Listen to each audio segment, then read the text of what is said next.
শ্রমিক এবং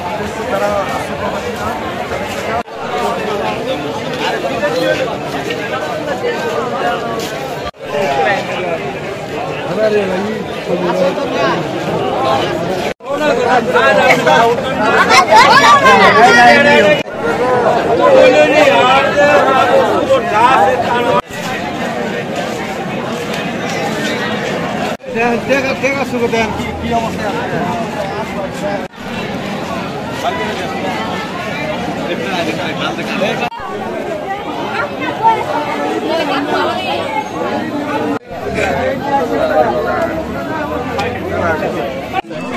যেহেতু তারা বিচার পাচ্ছিল না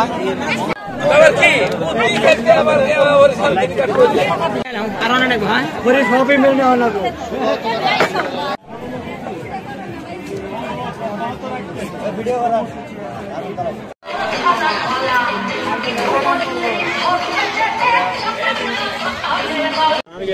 আমরা জামালপুর মাদারগঞ্জে বালিজুড়িতে 23টে সমিতি শুরু হয়েছিল।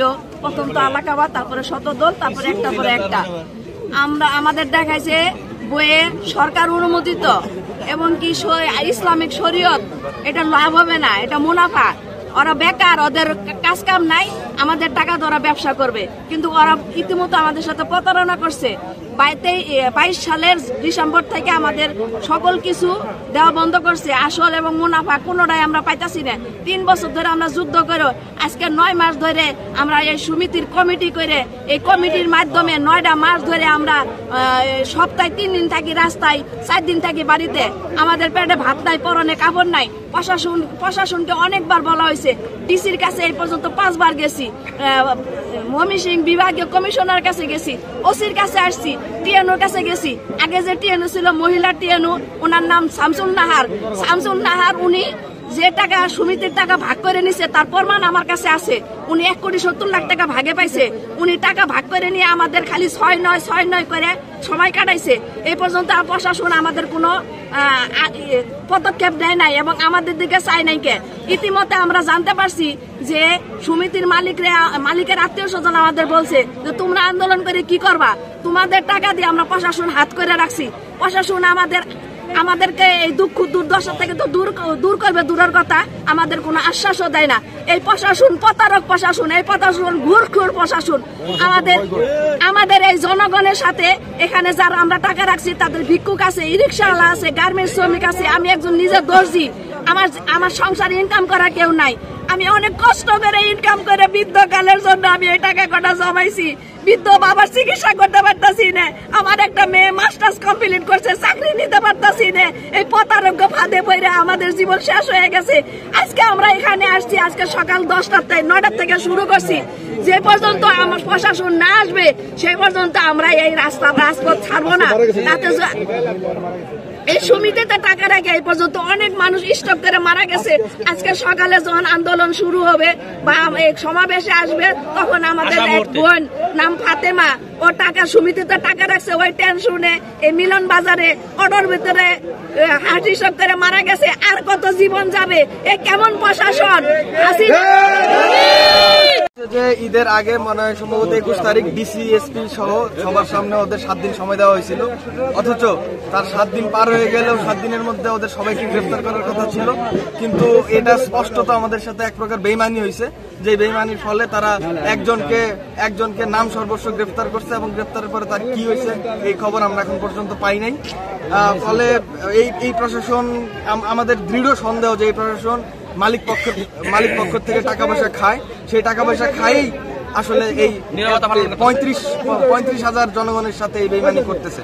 আমরা চাই না যে এইখানে এত জায়গা অবরোধ করে সাধারণ জনগণের ভোগান্তি হোক। এটা প্রশাসন একবার চাইলেই হয়। আজকে সকাল 10টায় আপনারা ভাবেন যে সকাল 10টা থেকে এই মুভমেন্ট শুরু হয়েছে। সকাল 10টায় ইয়াকে বলা হয়েছে এখানকার ওসিকে যে আমরা ডিসি এবং এসপির উপস্থিতিতে কথা বলে আবার তার সাথে মিউচুয়াল করে আমরা আবার ঘরে ফিরে যাইতে চাই, আমরা সহিংস কোনো আন্দোলনে যাইতে চাই না।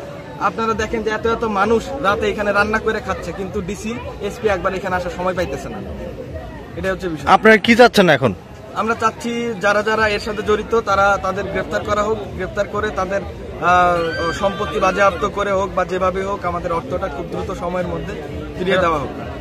আজ সকাল 9টা থেকে রাত পর্যন্ত, রাত প্রায় 9টা ঊর্ধ্বে বেজে গেছে, এখন পর্যন্ত আমরা এই সমাবেশ কর্মসূচি পালন করে যাচ্ছি। এই কারণে যে মাদারগঞ্জের 30,000 গ্রাহকের হাজারো কোটির ঊর্ধ্বে টাকা এই কিছু সমবায় সমিতির মালিক পক্ষ পলায় তারা ঢাকাতে আসে অবস্থান করতেছে, তারা কোনোভাবে এই টাকাগুলো ফেরত দিতেছে না।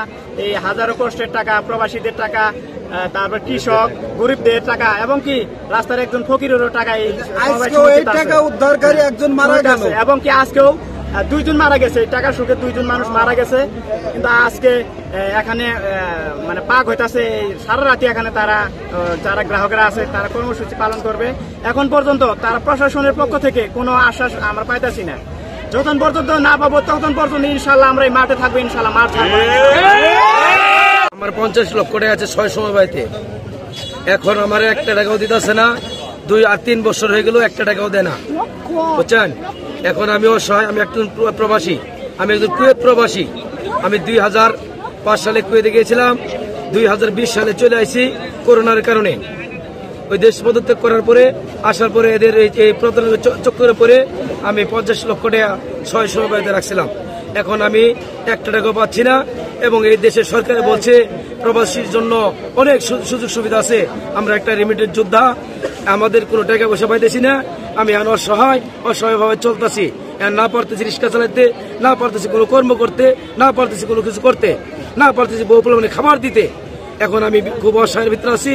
এখন আমি চাচ্ছি এই সরকার আমাদের দ্রুত করতে আমাদের সহযোগিতা করুক। আমার 15 লাখ টাকা আছে, আমি খুব কষ্টে আছি, এখন দেয় না।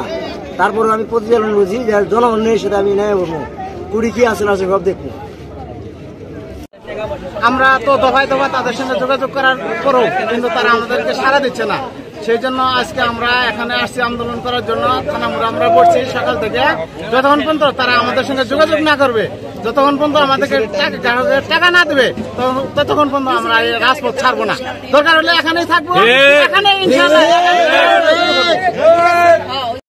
শহীদ মিনার আমাদের উপজেলা পরিষদ এবং বর্তমান কিছুদিন ধরে জেলায় এবং আজকে আপনারা থানার সামনে অবরোধ করেছেন। তো আপনাদের যে আন্দোলন, সেই আন্দোলনের পিছনে যে কষ্টটা, সেটার সাথে কিন্তু আমরা সবাই একমত যে আপনারা সবাই ভুক্তভোগী এবং বিভিন্নভাবে ভুক্তভোগী অনেকদিন ধরে। আমি যখনই আপনাদের এই বিষয়ে এখানে আপনাদের আন্দোলনের নেতৃত্ব প্রদানকারী শিবুলবাড়ি রাজু মহোদয়, এছাড়াও জনাব রতন এবং জনাব হাফিজুল সহ আরো অনেকের সাথে কথা হয়, আমরা বেস্ট অপশনগুলো কি কি হতে পারে, যেভাবে আমরা আগালে আপনাদের টাকাগুলো আপনাদের জিম্মায় পৌঁছে দিতে পারি, সেই অপশনগুলো নিয়ে কিন্তু কথা বলি। এখানে আইনগত কিছু বিষয় আছে, এখানে আন্দোলনের মাধ্যমে চাপ প্রয়োগের বিষয় আছে। তো যখনই আমরা যে সকল অল্টারনেটিভ নিয়ে কথা বলেছি, সকল অল্টারনেটিভই আমরা দেখেছি বা অপশনগুলো আমরা যেগুলো নিয়ে কথা বলেছি সব ক্ষেত্রেই দেখেছি এগুলো কিছুটা আমাদেরকে ধৈর্য ধরে সময় নিয়ে আগাতে হবে। তো সেই অপশনগুলো নিয়ে আমরা কথা বলেছি। আজকে যখন আপনারা আবার এখানে একত্রিত হয়েছেন, সকাল থেকে আপনারা আছেন, তখন থেকেও বিভিন্ন পর্যায়ে কথা বলা হয়েছে। জেলা প্রশাসক স্যার কথা বলেছেন, আমাদের পুলিশ সুপার মহোদয় কথা বলেছেন, এবং সবাই মিলে আমরা আর কি কি অপশন আছে সেটা নিয়ে আলোচনা করে আমরা একটা মতৈক্য পৌঁছেছি যে আগামীকাল আমরা 3:30টার দিকে শিবুলবাড়ি রাজু মহোদয় নেতৃত্বে আন্দোলনকারী যারা আছেন তাদের 5 জনের একটা টিম, এবং আমাদের দিক থেকে আমাদের প্রশাসন এবং পুলিশের সদস্যগণ সহ ডিসি অফিসে 3:30টায় মিটিং এ বসবো। আমরা যেসব অল্টারনেটিভ নিয়ে কাজ করছি সেগুলোর পাশাপাশি একটি স্বাধীন তদন্ত কমিশন গঠন করা যায় কিনা হাইকোর্টের মাধ্যমে, সেই অপশনটা নিয়ে কথা বলবো। কিছুক্ষণ আগে আপনাদের আন্দোলনের নেতৃত্ব প্রদানকারী রাজু মহোদয় বলেছেন যে এমন কোনো আপনাদেরকে কমিটমেন্ট না দিতে যেটা রাখা সম্ভব নয়। আমি কিন্তু যখনই কথা হয় ওনাদেরকে খুব প্র্যাকটিক্যাল কথাবার্তা বলি, এমন কোনো বিষয় বলি না যে আমি 1 দিনের মধ্যে করে দিব বা 1 ঘন্টার মধ্যে করে দিব বা 10 দিনের মধ্যে করে দিব। আজকেও আমি এখানে এসে বলছি যে আপনাদেরকে এই মুহূর্তে দাঁড়িয়ে বলা সম্ভব না যে আজকেই সম্ভব বা 10 দিনের মধ্যে আপনাদের টাকা উদ্ধার করা সম্ভব, কিন্তু আমরা যে চেষ্টা করে যাচ্ছি সেই বিষয়টুকু কিন্তু আপনাদের অবহিত থাকা উচিত। এবং সেই চেষ্টার অংশ হিসেবেই আমাদের যে অপশনগুলো নিয়ে আমরা কাজ করছি তার পাশাপাশি আরেকটি অপশন হতে পারে স্বাধীন তদন্ত কমিশন গঠন। সেটা নিয়ে এবং বর্তমানে যে অপশনগুলো নিয়ে আমরা কাজ করছি সেগুলোর অগ্রগতি বিষয়ে আগামীকাল 3:30টার দিকে জেলা প্রশাসক স্যারের কার্যালয়ে সকলে মিলে আমরা একটি মিটিং এ বসবো। আপনাদেরকে আমি একটু ধৈর্য ধরে অপেক্ষা করতে বলবো এই জন্যই, দেখুন আমি এসে কিন্তু কখনোই আপনাদেরকে বলতে পারবো না যে আজকে টাকা উদ্ধার করা যাবে, কালকে টাকা উদ্ধার করা যাবে, এই কমিটমেন্ট আমি দিতেও চাই। আপনারা দেখুন যে আমরা চেষ্টা করছি কিনা। চেষ্টার অংশ হিসেবে 23শে মার্চ যখন আপনারা আন্দোলন করেছেন, তারপর 27শে মার্চ থেকে কিন্তু সরকারিভাবে বন্ধ ছিল, গতকাল 5 তারিখ পর্যন্ত বন্ধ ছিল, তার মধ্যেও কিন্তু একজনকে গ্রেফতার করা হয়েছে। হয়তো আমরা আরো খুশি হতে পারতাম যদি আরো অনেকেই গ্রেফতার করা যেত, আর সেই চেষ্টা চলছে। তার পাশাপাশি অন্যান্য অপশন নিয়েও কালকে 3:30টায় আমরা ডিসি অফিসে মিটিং এ বসবো। এর বাইরে আসলে এই মুহূর্তে 1 মাসের মধ্যে এটা করা সম্ভব বা 10 দিনের মধ্যে এটা করা সম্ভব, এই বিষয়ে কোনো আমি আসলে মতামত দিতে চাচ্ছি না, কারণ এটা আর্থিক বিষয় এবং আর্থিক বিষয়গুলো এভাবে সময়াবদ্ধভাবে বলা সম্ভব নয়। তবে আপনাদের যারা নেতৃত্ব দিচ্ছেন তারা অনেক প্র্যাকটিক্যালি চিন্তা করেন, আমি আশা করি তারা আমাদের সাথে আছেন, থাকবেন এবং আমাদের কার্যক্রমগুলো তারা দেখবেন। সেখানে যদি কোনো গ্যাপ থাকে সেগুলো নিয়ে আপনাদেরকে জানাতে পারেন। বাট আমরা পজিটিভলি আগাচ্ছি, ইনশাল্লাহ আমরা সমাধান করতে পারবো, কিন্তু সময় দিতে হবে।